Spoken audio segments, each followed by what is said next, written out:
turnos para atender a las personas que viven en la calle. Buena parte de las medidas del plan invierno se concentrarán en la segunda quincena de junio. Se trata de la apertura de centros barriales, en los que se busca tener un trato más cercano con las personas. Tenemos el plan invierno más grande de los últimos años, en realidad el más grande que se haya hecho hasta ahora, y eso para nosotros no es un mérito, tiene que ver con que la realidad de situación de calle es cada vez más grande también. El ministerio anunció que se movilizarán 100 personas en el área metropolitana para ir a buscar a quienes viven en la calle. Según las autoridades, esto es algo que actualmente no se hace y se busca experimentar. El ministro Gonzalo Sibila explicó que, ante situaciones meteorológicas extremas, los cupos se amplían aún más. ¿Van a preparar de alguna forma especial para mañana, que dicen que vienen lluvias que pueden ser muy intensas y después una baja de la temperatura y de la sensación térmica muy grande? Sí, nos estamos preparando. De hecho, en el día de hoy, hoy a la noche se va a abrir un nuevo centro que tiene que ver con justamente seguir ampliando los cupos, previendo la eventualidad de esta alerta meteorológica que está planteada.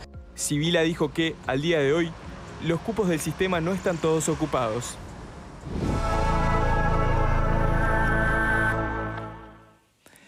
Bueno, muy bien. ¿Alguna reflexión sobre esto? Valorar o medir al MIDES por el tema de la población en situación de calle, sabemos que no es justo. Se hizo con lema cuando el Frente Amplio era oposición, no todos, pero algunos lo intentaron hacer, y al unísono salieron a decir no es justo, son realidades que se cruzan en un punto sí, pero que remiten a otros temas, que escapan al MIDES. Esperemos que el mismo ejercicio se haga ahora que el Frente Amplio es gobierno y que no se empiece a señalar así de la nada o anticipar éxitos o fracasos del MIDES por la realidad de las personas en situación de calle. Digamos que es un fenómeno tan complejo que ningún ministerio por sí solo puede solucionarlo. Bien. No es un fenómeno puntualmente de Uruguay, tengo entendido que en el mundo el poder lidiar con el fenómeno de la situación de la gente en situación de calle es terrible. Bueno, de verdad que genuinamente pregunto ¿por qué? Bueno, aumentó bastante ¿por qué es tan difícil? También, ¿no? Somos pocos, ¿no se supone que queremos desarrollar políticas eficientes, destinadas, focalizadas? ¿Por qué se nos hace tan difícil? Es que se hace difícil, eso no lo soluciona el MIDES. No, pero no le estoy echando al MIDES la responsabilidad, más bien es como un déjà vu que todos los años cuando empiezan los fríos y comienzan, que abrimos 4 refugios más, 7 refugios menos. Los cupos. No los completan. Que hay ociosos aparte. No los completan. Y yo justamente estaba viendo un relevamiento que se hizo en el año 23 sobre las personas en situación de calle, que fue un relevamiento parcial, porque en realidad creo que fue un 60% los que aceptaron participar de ese relevamiento de las personas que estaban en situación de calle. Pero por lo menos es el último dato. Pero es el último dato, se hizo uno que en el 2016, otro en el 2019, uno en el 2023. Y del relevamiento surgen datos que son alarmantes, ¿no? O sea, digo, por ejemplo, el 63% de las personas están completamente solas. No tienen a dónde estirar la mano, completamente sin solas. Red. El apoyo fundamental, ¿no? La alimentación, lo que estamos hablando. Se habla de que el 48% de estas personas, la alimentación fundamental la reciben de los vecinos de la zona. Sí, señor. Absolutamente. De los vecinos de la zona. Imagínense, somos como Estado, estamos hablando de los vecinos de la zona. Lo viví. Y un 36% de los familiares. ¿Ah? En cuanto al nivel educativo, hay un 42% que solo terminó primaria. O sea que eso es un tema ya desde la primera infancia, estamos hablando, ¿no? Un 40% que terminó el ciclo básico y hay un 15% que hizo parte del bachillerato. ¿Ah? Pero lo fundamental, más allá de estos datos, que es transversal, ¿no?, a todos los sistemas de un Estado, es que 7 de cada 10 personas son adictos a drogas, fundamentalmente a la pasta base, que superó ampliamente el número de 4 cada 10 personas que eran adictas al alcohol en situación de calle. Y esto va creciendo. Por lo cual, más allá de que la buena intención del MIDES, que está muy bien, que ayude, que sea un paliativo, este es un tema estructural. Te agrego, el 46,7% de las personas en situación de calle estuvieron al menos una vez privadas de libertad. Por eso, o sea, es un tema estructural no es un tema que se soluciona con más o menos cupos, eso es un parche para una situación determinada. Pero si como Estado nosotros queremos hincarle el diente de verdad a este problema, es muchísimo, muchísimo más profundo que un número que se diga estar en situación de calle, ¿no? Coincido con Pablo y justamente me parece que el tema central del problema está...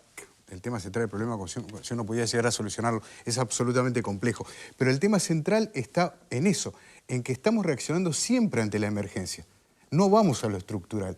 Y lo estructural está en la base de la situación. ¿Y la base de la situación cuál es? Gente que no tiene casas.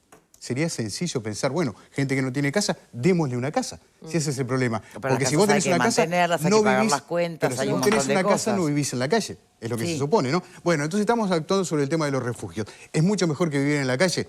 Sin duda que sí. Pero en algún momento también, aún el que va al refugio, en algún momento va a querer estar en algún lugar donde pueda tener su propio baño, su propia cocina y no estar dependiendo de dormir con 14, 15 personas más. Eso por un lado.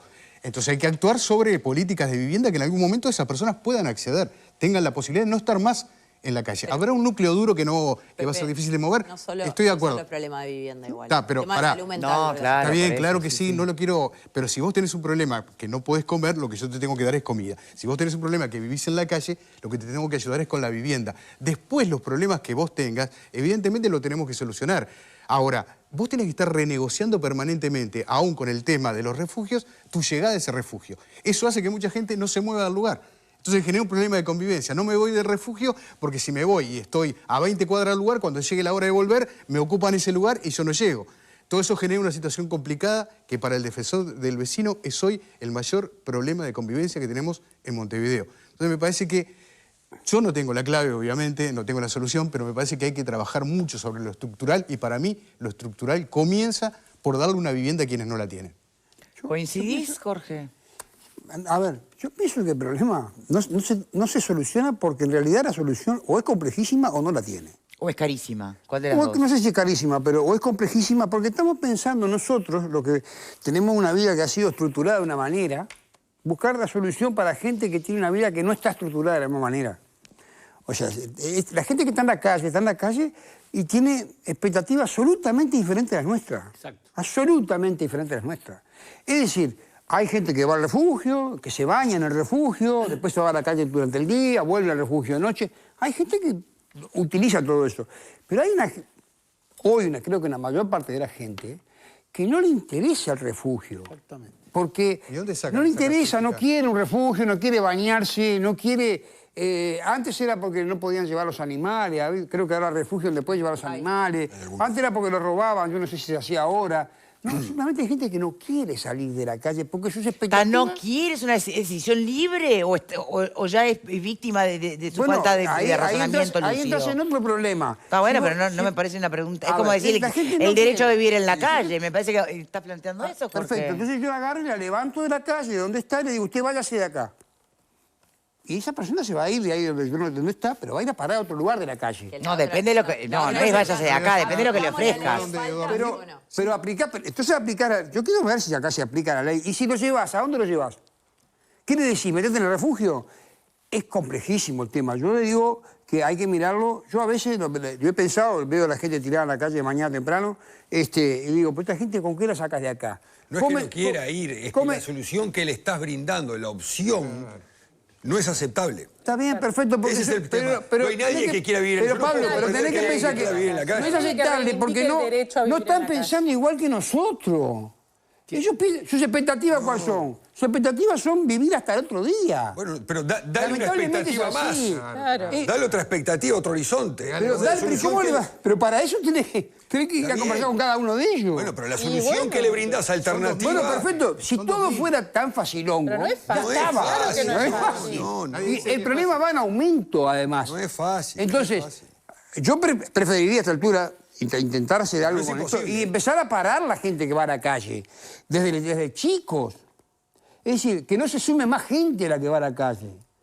Yo creo que el tema es tan complejo. Ojalá tengan la solución, ojalá parezca la solución. Yo ahora veo que cuando la gente no tiene movilidad social, cuando la gente no tiene expectativa y vive el día a día porque se droga o porque consume alcohol o porque tiene donde comer, porque si le da el barrio, fenómeno. Pero ellos a veces comen del contenedor, lo que sacan del contenedor, y a veces con eso viven hasta el otro día.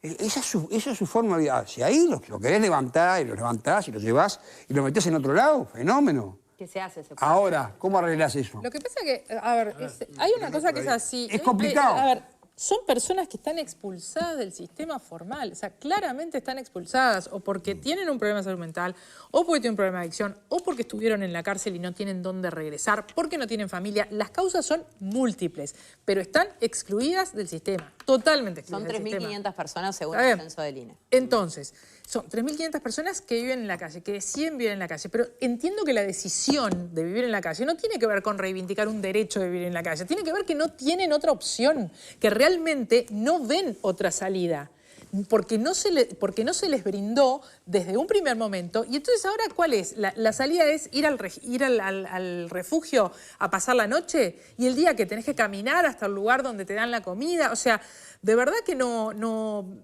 es complejo decidir o decir desde este lugar, bueno, ¿por qué no van a dormir al refugio que van a dormir mejor?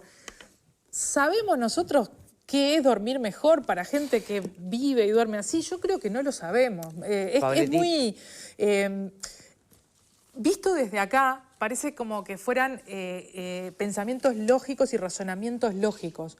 Pero visto desde personas que desde están una silla, todo el día sí, en la calle, es difícil razonar lógicamente, o por lo menos pensar cómo razonarían estas personas. Pauletti. Yo tuve alguna experiencia muy primaria, y no quiero ser autorreferencial, hablando con gente y trabajando, es muy pretencioso, hablando con gente que está en esa situación, sobre todo porque vi 2 o 3 casos muy cercanos, digamos barrialmente, y ahí descubrís un mundo que coincido mucho en lo que decía Jorge. Las expectativas que tienen son muy distintas, y vos estás hablando de repente con 3 personas que están compartiendo casi que un espacio o la cuadra. Entonces, siempre se habla, el Mides tiene capacidad, digamos que no completan la cantidad de plazas que tienen. Y eso se da por múltiples factores. Por eso digo, el abordaje de esta problemática es muy compleja y es multidisciplinaria, claramente.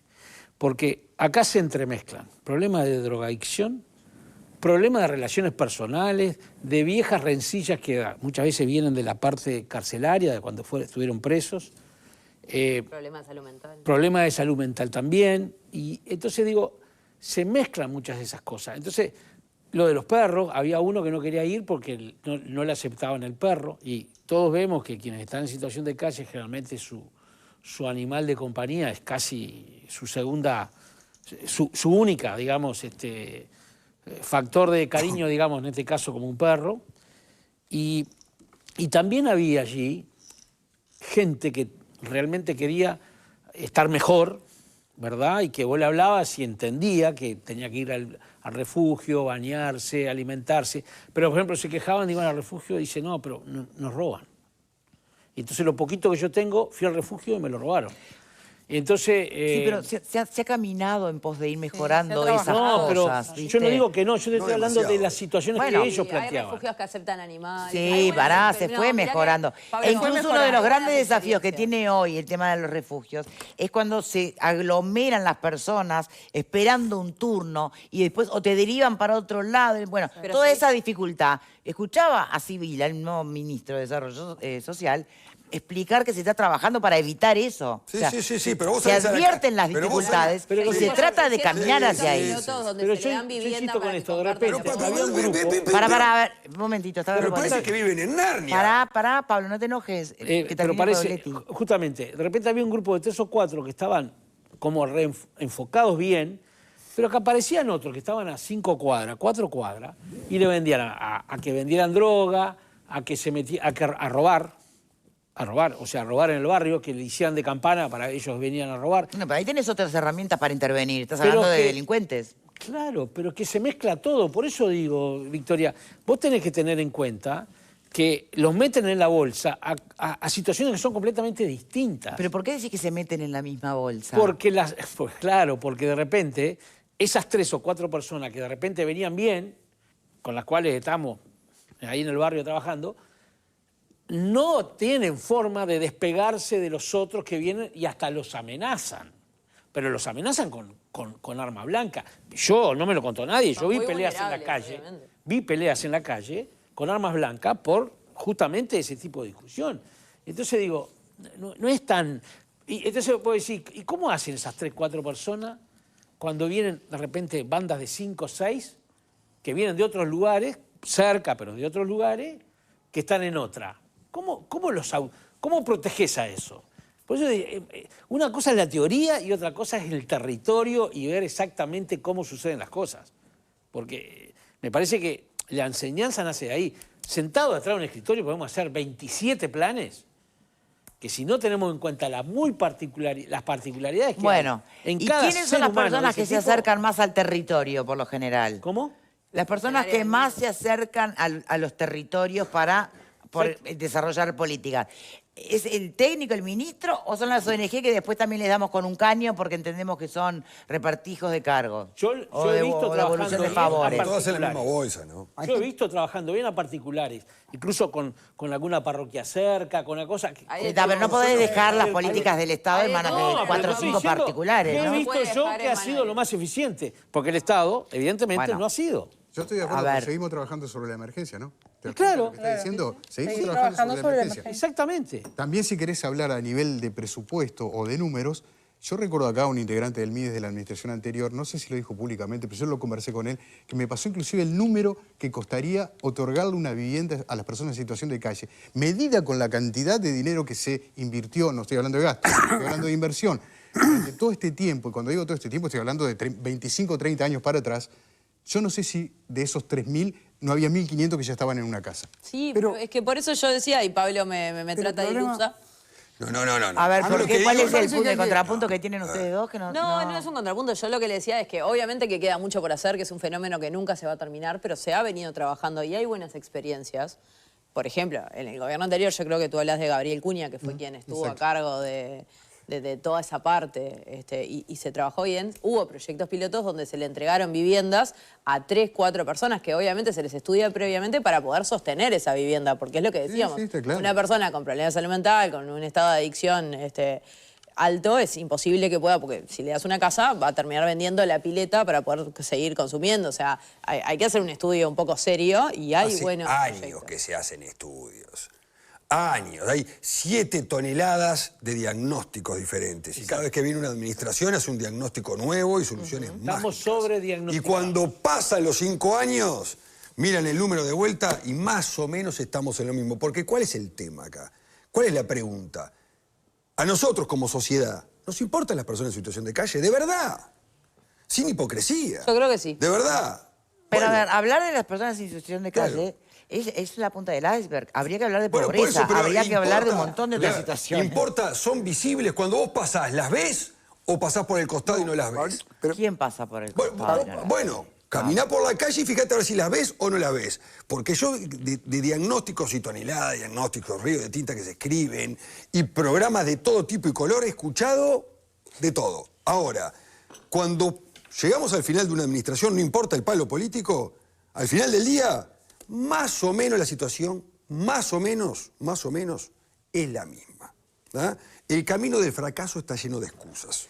Pero siempre viene con alguna idea nueva. Lo que ocurre es que, capaz que... Mirá, Pablo, yo entiendo lo que vos decís. Pero que no puede ser, escúchame, que 3,5 millones de personas pueden solucionar la situación Pero de no 2.500 es el problema que no podamos solucionarlo. El problema es... Pero pará porque... Eso es malo. ¿Hay intención de solucionarlo o no? Capaz que no hay. Todo el mundo tiene, porque nadie quiere tener este problema. Escúchame, pero no te lo hablo desde la política, te lo hablo desde la humanidad. Que yo voy, ¿te interesa solucionarlo? Yo no te lo hablo desde la política, te lo hablo de la política no. Desde la humanidad te lo hablo. Lo que pasa que vos recordarás, yo creo que porque acá hay mucha historia y a nosotros nos parece que nos olvidamos. Acá, mucho antes de la dictadura inclusive, yo recuerdo las críticas que se hizo a un plan de vivienda que hizo en su momento el gobierno colorado, que le otorgó vivienda a la gente que vivía en los Cantegriles, y que allá adentro metieron los caballos y quemaron el parqué. Ustedes no se acuerdan de eso, pero Pauletti capaz se acuerda, no sé quién puede ser, tener la edad más o menos mía, pero esto sucedió. Y no había problema de la gente de la calle, no, era para arreglar el lío de los Cantegriles. ¿Está? Cantegriles que antes era el asentamiento de antes, ¿no? Los Cantegriles. Bueno, perfecto. Eso pasó, ya hace años pasó. Entonces, yo no estoy de desacuerdo. Si lo arregláramos con plata, decir, bueno, le hacemos una vivienda para cada uno. Sí, claro. Y este asunto está solucionado, bueno, eso sería lo de mí. Yo no digo con solo plata. Pero yo, Pablo, yo te digo para que veamos. Capaz que soluciona. Pero sin embargo, yo he estado en contacto cuando se hicieron los realojos de asentamientos, ¿me entendés?